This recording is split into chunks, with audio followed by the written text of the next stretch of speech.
Amigos e amigas, estamos começando o nosso programa Pergunte e Responderemos. O objetivo é responder às suas dúvidas sobre as coisas da nossa fé. Veja, de vez em quando chegam perguntas que não têm muita ligação direta com a nossa doutrina, às vezes não tem uma explicação no catecismo ou em outro documento da igreja. Então aí a gente apenas dá uma opinião, tá certo? Mas vamos lá. Vamos pedir a Nossa Senhora que nos ajude nesse programa de hoje. Em nome do Pai, do Filho e do Espírito Santo. Amém. Ave Maria, cheia de graça, o Senhor é convosco. Bendita sois vós entre as mulheres e bendito é o fruto do vosso ventre, Jesus. Santa Maria, Mãe de Deus, rogai por nós, pecadores, agora e na hora de nossa morte. Amém. Glória ao Pai, ao Filho e ao Espírito Santo, como era no princípio, agora e sempre. Amém. São José, rogai por nós. Em nome do Pai, do Filho e do Espírito Santo. Amém. Bem, quero começar lembrando a você que para você rever esse programa de hoje, ou talvez outros programas, basta você acessar aí youtube.com/play Canção Nova e conferir a nossa playlist. Tá certo? Então, vou repetir, youtube.com/play Canção Nova, e aí você confere a playlist, tá certo? E para você mandar sua pergunta, você pode usar o telefone, que agora também é o WhatsApp, pode usar seu celular, né? É o 12 31 86 2600, e também o e-mail do programa pergunte e responderemos @cançãonova.com, tá certo? E eu tenho o meu site também, que é o site cleofas.com.br. Muito bem, outra coisa que eu quero lembrar é que a Canção Nova precisa da sua doação, não se esqueça disso. Então, mesmo as pessoas que já fazem a sua contribuição mensal, pelo débito automático, também pelo boleto bancário, você pode fazer o seu algo mais, se você pode no mês, né? E pode fazer até pelo Pix. Né? Hoje o Pix é usado para fazer transferências de recursos pela internet, só você colocar aí pix.doação@cançãonova.com. Pix, P-I-X, né? .doação@cançãonova.com, e aí você confere se o beneficiário a Canção Nova, entende? Confere para ter certeza de você confirmar a sua doação, tá certo? Muito bem. Vamos aqui às perguntas que nós já temos para hoje. Primeira pergunta que eu tenho aqui, né, é da Tanani. A Tanani pergunta assim: quando uma alma é salva, né, vai para o céu, e descobre que seus entes queridos não se salvaram, como fica então a felicidade prometida aos eleitos no céu? Bom, Tanani, veja bem, no céu não tem frustração, no céu não tem tristeza, né? Eu não sei responder para você como é que vai ser isso. Agora, uma coisa é absolutamente certa: todos nós vamos ficar satisfeitos, né, com a glória de Deus, saciados com a glória de Deus, de modo que não vai haver a menor tristeza no céu, porque senão não seria o céu. Agora, como é que Deus faz isso? Isso é outra história que a gente não sabe dizer. Mas fique tranquilo que é isso. Olha, eu escrevi um livro sobre esses assuntos, a pessoa pergunta muito, né? O que é a morte? O que vem depois da morte? Céu, inferno, purgatório, segunda vinda de Cristo, novos céus, nova terra, juízo particular, juízo final. Tudo isso você encontra nesse livro aqui, o que a igreja nos ensina. É a chamada escatologia. Escatologia são os últimos acontecimentos, né? Aquilo que vem depois da morte. Júlio Rosa: rezar o terço deitado é pecado? E rezar o terço só no pensamento é válido? Bom, vamos por partes, Júlio. Rezar deitado não é pecado, mas eu acho muito difícil. Olha, eu não consigo rezar 2 Ave Maria deitado, daqui a pouco já estou dormindo. E outra coisa, deitado, a sua cabeça ela é mais motivada para o sono. Então você não vai prestar atenção no que você está rezando. Então, reze ou sentado, ou de pé, ou caminhando, mas deitado é difícil. Agora, pode rezar o texto meditando? Pode. Se você reza a Ave Maria só em pensamento, mas você reza, Deus acompanha. Porque Deus lê o nosso pensamento. Entende? Agora, quando a gente reza com mais de uma pessoa, aí rezar em voz alta. Porque quando você reza com mais de um, a igreja autoriza que um reze uma parte da Ave Maria, o outro reze a outra parte. Entende? Muito bem. Uma pessoa que pede para não ser identificada. Por onde começar para tentar a declaração de nulidade num casamento na Igreja Católica? Você começar pelo tribunal da Igreja. Em cada arquidiocese é um conjunto de dioceses, né? Normalmente 3, 4 dioceses formam uma arquidiocese. Cada arquidiocese normalmente tem um tribunal. Por exemplo, aqui na nossa arquidiocese, que pega Lorena, Aparecida, Taubaté e São José dos Campos, e parece que Caraguatatuba, nós temos um tribunal que é em Aparecida. Então, vá no tribunal e peça as orientações. Você vai ter que entrar com um requerimento de entrada, né? Pedindo uma petição. Olha, eu peço que o tribunal analise a minha situação, eu peço a declaração de nulidade do meu casamento, que pelo fato do casal já estar separado, né? O que deve ter nessa petição? Você vai detalhar tudo. Como é que foi o casamento, como é que foi o namoro, como é que foi o noivado, por que houve brigas, por que houve separação, o máximo que você puder detalhar. E colocar também pessoas que possam ser testemunhas disso que você está escrevendo.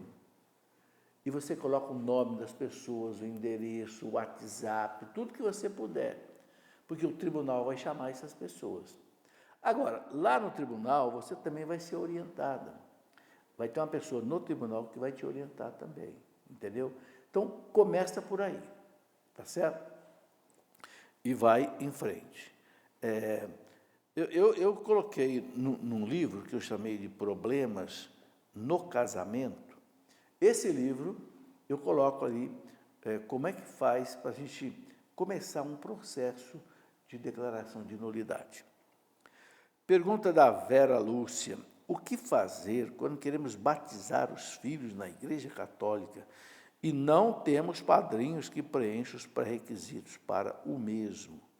Bom, o Código de Direito Canônico pede ou exige que para ser padrinho tem que ser batizado, crismado e vivendo de acordo com as normas da Igreja, a lei de Cristo, né?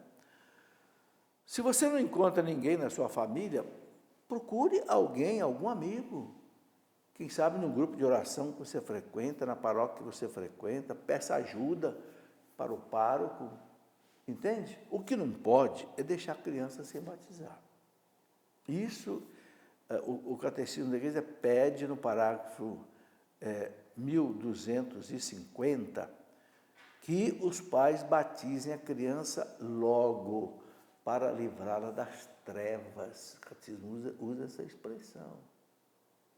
Entende? Para fazê-la filho de Deus logo. Está escrito. 2 parágrafos do Catecismo, 1250 e 1270. Confira aí. Entende? Não deixe atrasar o batizado da criança por causa disso, né? É uma obrigação dos pais. Lucas, qual a situação sobre a origem da história da papisa e sobre o que ela fala? Ô Lucas, o que a igreja fala que nunca houve papisa nenhuma na igreja, a tal papisa Joana, que foi lá no século X, século XI. Acontece que houve tantos papas chamados João nesse século, 5 papas chamados João, inventaram a papisa Joana também. Brincadeira, a igreja nunca teve sacerdotisa, nunca teve bispo mulher, agora vai ter papa mulher? Brincadeira, é lenda. E tem uma série de documentos. Olha, nesse livro que eu escrevi da história da igreja, da Idade Média. Isso aqui é uma coleção de 3 volumes. Idade Antiga, Idade Média e Idade Moderna Contemporânea. Aqui na Idade Média, que pega exatamente do ano 500 ao ano 1500, aqui tem um capítulo inteiro sobre a tal papisa Joana. Nunca existiu. É fantasia, entende? Isso ficou muito bem desmentido por documentos sérios da igreja. É preciso estudar a história da igreja, sabe, gente? Quem tem oportunidade, estude a história da igreja para que a gente não seja enganado. Especialmente os universitários, católicos, que vão para as universidades. Sugiro a você estudar esses 3 volumes de história da igreja. Eu escrevi 3, por quê? Porque Daniel Rupp escreveu 10 volumes. E 10 é muito difícil de ler. Então, eu fiz o seguinte, eu resumi em 3, né? Para que os católicos não sejam enganados.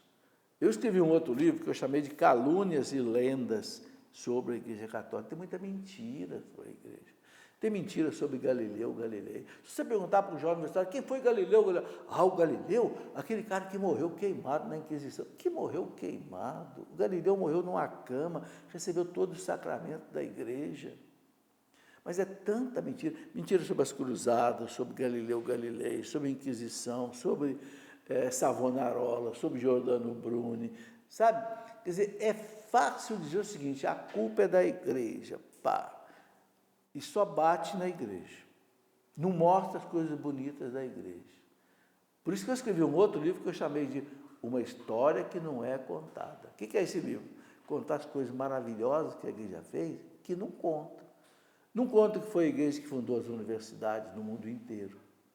Oxford, Cambridge, Salamanca, Valladolid, Sorbonne, La Sapienza, a maior universidade, a Igreja Católica Apostólica Romana que fundou, as belíssimas catedrais, os grandes mosteiros no mundo inteiro, a instituição que mais caridade fez na história da humanidade, salvou o Ocidente. Isso não se fala. Então, se a gente não estudar a história da igreja, a gente, como diz o caipira, come, como é que é? Gato por lebre, né? Bom, vamos aqui. Isaura, existe bênção da igreja para os casais de segunda união? Isaura, o Papa João Paulo II disse que não. Ele usou, inclusive, uma expressão bem clara, não se pode abençoar o pecado. Foi colocado bem claro pela Congregação da Fé e pelo Papa recentemente. Então, não pode haver. Luiz Cláudio, a igreja sabia das atrocidades cometidas por Hitler? O Papa Pio XII, ou outros depois, emitiu alguma encíclica contra o nazismo, o fascismo? Sim. Sim, o Papa Pio XII, ele foi núncio apostólico, né, na Alemanha, na época do Hitler. E ele conheceu o Hitler muito de perto. E trabalhou pesadamente, tanto assim que as medidas que o Papa João Pio XII tomou em Roma, ele salvou mais de 700 mil judeus de serem mortos pelo nazismo. Claro que sabia, entende? Ele foi acusado, né, por uma propaganda marxista, comunista, foi acusado de não ter auxiliado os cristãos. Eu já fiz um programa aqui na Escola da Fé, onde eu mostrei 13 grandes judeus elogiando o Papa Pio XII, inclusive o Albert Einstein, judeu, Golda Meir, que foi a primeira ministra da Inglaterra, de Israel, aí na década mais ou menos de 80, 70, 80, muitos judeus, né, que elogiaram muito o Papa Pio XII por ter defendido os cristãos. Procure encontrar esse vídeo da Canção Nova, da Escola da Fé, onde eu coloco sobre o Papa Pio XII. Você vai ver quantos testemunhos bonitos de judeus, mais de 13, defendendo o Papa. E, se você quiser também, no livro que eu acabei de citar, não está aqui comigo, Calúnias e Lendas sobre a Igreja Católica. Eu ponho aí todos esses testemunhos não sei, está aqui na minha mão, eu estou bobeando aqui. a produção deixou aqui. Calúnias e lendas sobre a Igreja Católica. Aqui tem um capítulo inteiro, bem no final do livro aqui, eu coloquei um capítulo inteiro aqui, olha aqui, ó, o Papa Pio XII não defendeu os judeus do nazismo, está aqui, ó. São os documentos todos aqui, mostrando que o Papa atuou fortemente. Eduardo Mota, gostaria que me desse uma explicação sobre a passagem do primeiro livro de Samuel, capítulo 28, versículo de 11 a 19, quando a igreja nos diz que não podemos falar com os mortos, mas Saul falou e Samuel respondeu. Ô, Eduardo, essa passagem é interessante. O que aconteceu? O rei Saul, que já estava na inimizade com Deus, porque Deus já tinha escolhido Davi para substituí-lo, porque Saul era um mau rei. Ele tinha uma batalha para enfrentar e ele queria saber, os reis costumavam consultar os profetas para perguntar para Deus, eu vou para essa batalha ou não vou? Às vezes Deus dizia, não vai. Às vezes, vai porque eu vou entregar o inimigo nas suas mãos. E o Saul perguntou ao profeta, o profeta não respondeu. O que Saul fez? Foi lá consultar uma necromante, uma vidente, né? Tipo cartomante, necromante. E aí, ele pediu para ela consultar Samuel, que já tinha morrido, o juiz Samuel, né? Famoso. E Samuel apareceu e disse, Saul, você vai perder a batalha e você vai morrer. O Saul ficou branco, né? E realmente aconteceu. Agora, qual é a explicação que a igreja dá?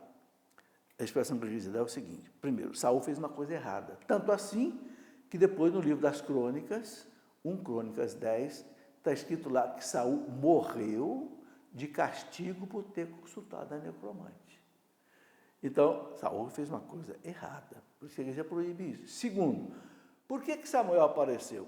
Bom, diz Dom Estevão Bittencourt que Deus permitiu que Saul aparecesse, né, para castigo, Samuel aparecesse para castigo de Saul. Deus pode extraordinariamente permitir a aparição de uma alma de alguém que já morreu. Então, é uma coisa errada que não se deve fazer, que não se pode fazer, mas que Deus permitiu naquela circunstância. É a explicação que eu já encontrei sobre isso. Muito bem. Eliane Patrícia, gostaria de saber qual a posição da igreja com relação à microfisioterapia. Já pesquisei e ainda não encontrei nada que me explicasse direitinho. Eliane, não tem posição da igreja sobre isso. Uma coisa que nós precisamos entender, a igreja não fala de terapia. A igreja não fala de medicina, nem de medicina alternativa, nem de fisioterapia. A igreja não fala. Por quê? Porque ela não é especialista nisso. Entende? A igreja aprendeu com os erros do passado dos seus filhos a não entrar naquilo que não é a área dela. Entendeu? Essa microfisioterapia, eu já li alguma coisa, é uma fisioterapia assim, com as mãos, com o dedo, não sei o quê, que a pessoa funciona ou não funciona? Não sei. Tem que perguntar para quem é especialista nisso. Tem que ver, não sei se existe um conselho federal de fisioterapia, ou se é a própria Conselho Federal de Medicina que regula isso, verificar se tem aprovação, se tem habilitação profissional para isso. Entende? Saber se funciona. Não é a igreja que vai dizer para você. O que a igreja diz é o seguinte, uma prática médica ou fisioterapeuta, se ela é puramente medicina, se ela não envolve aí misticismo, a igreja não é contra. Agora, se entra alguma coisa de misticismo e tal, aí a igreja é contra. Porque a igreja não quer que misture uma coisa com outra.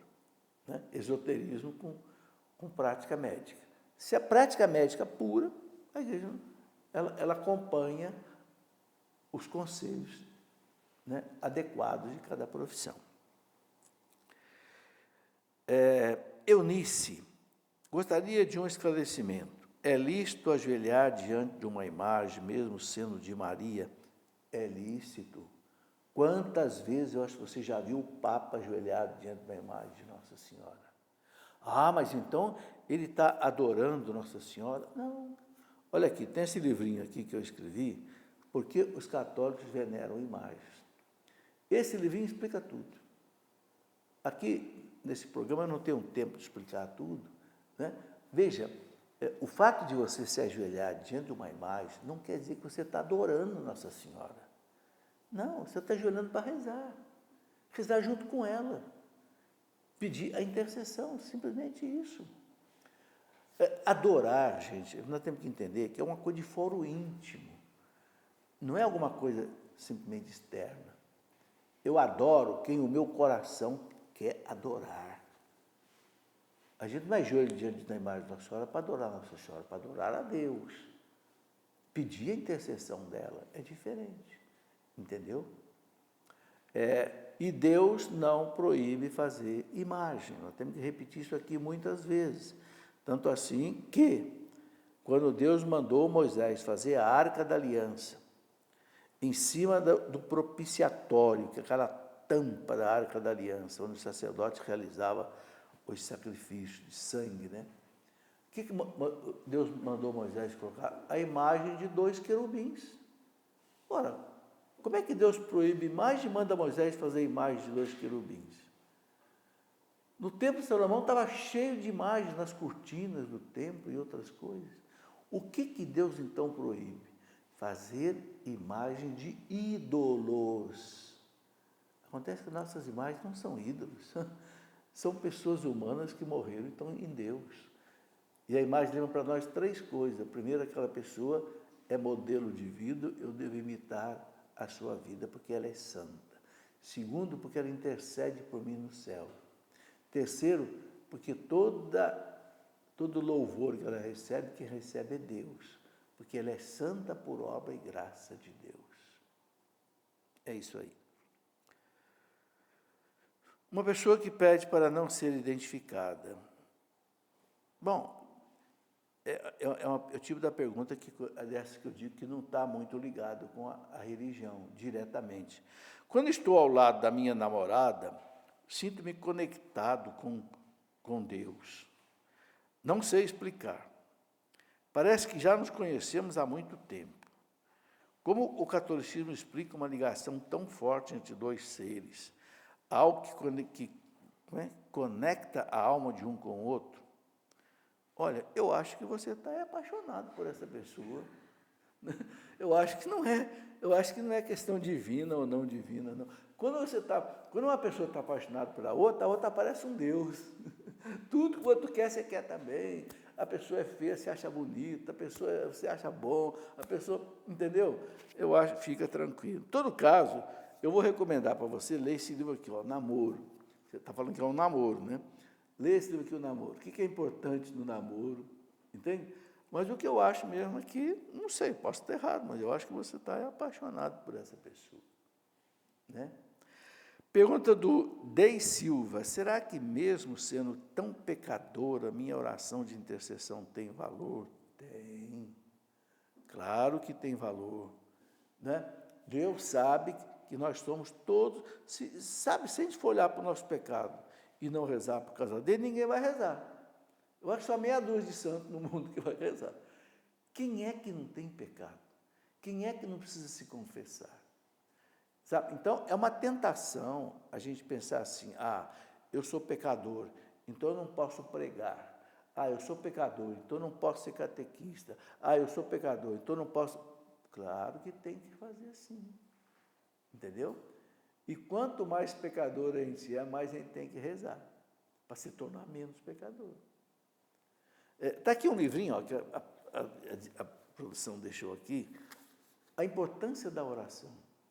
Olha, esse livrinho aqui, gente, ele é pequenininho, mas o que tem de sabedoria aqui dos santos, não é minha não, é uma coisa maravilhosa, né? Eu escrevi esse livro aqui por quê? Porque o grande doutor da igreja, né? O grande doutor da igreja, Santo Afonso de Ligório, dizia assim, resumindo: quem reza se salva, quem não reza se condena. Olha, não é Deus que condena a gente, não. Quando você não reza, você não tem força.